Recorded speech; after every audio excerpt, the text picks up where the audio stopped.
السلام علیکم ورحمۃ اللہ وبرکاتہ۔ آج کا ہمارا سوال تھا، صدقات اور زکوٰۃ کس لیے نکالے جاتے ہیں؟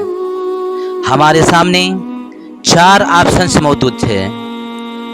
مال میں کمی کے لیے، مال کی پاکی کے لیے، مال کے منافع کے لیے، ان میں سے کوئی نہیں۔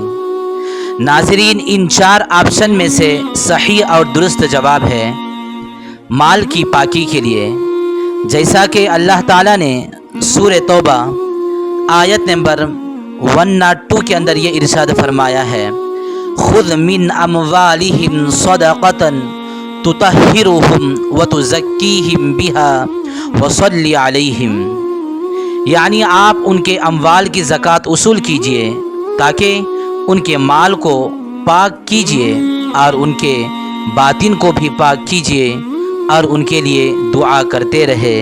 لہذا ہمارا صحیح اور درست جواب ہوا مال کی پاکی کے لیے۔ واللہ اعلم بالصواب۔